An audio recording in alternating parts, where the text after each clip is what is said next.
Bienvenue au 7e jour de notre parcours de Carême. Aujourd'hui, nous commençons un des épisodes les plus hauts en couleur de l'Ancien Testament, ce sont les 10 plaies d'Égypte. Tout commence lorsque Moïse et Aaron vont voir Pharaon pour lui dire « Laisse sortir le peuple ».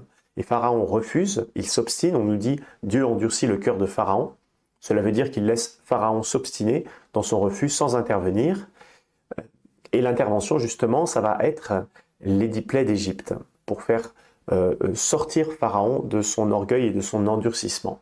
En effet, le verset 5 nous dit « Les Égyptiens reconnaîtront que je suis le Seigneur quand j'étendrai la main contre l'Égypte et que j'en ferai sortir les fils d'Israël. » Donc l'enjeu des 10 plaies d'Égypte, c'est de détrôner les faux dieux et les idoles de l'Égypte. Et on verra que ces plaies d'Égypte, à chaque fois, cherchent à tourner en ridicule un des faux dieux égyptiens.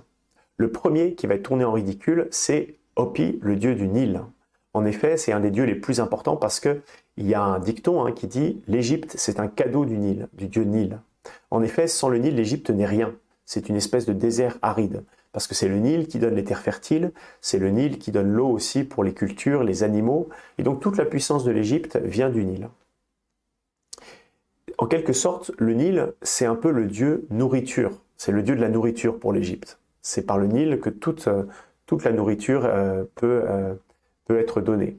Et donc, peut-être ça vous rappelle quelque chose par rapport au carême, c'est que Moïse commence par cette plaie de l'eau changée en sang à faire tomber l'idole de la nourriture, ce que nous faisons, nous, par le jeûne. Et en fait, les 10 plaies d'Égypte, c'est un peu comme le carême, c'est-à-dire le but, c'est de faire tomber un peu tous les dieux et toutes les idoles que nous avons dans notre vie.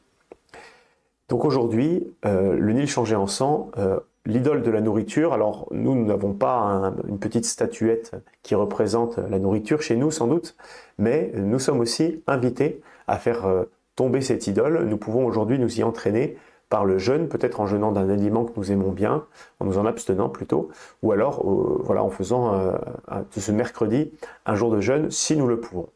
Voilà, je vous souhaite une très belle journée et je vous dis à demain. Au revoir.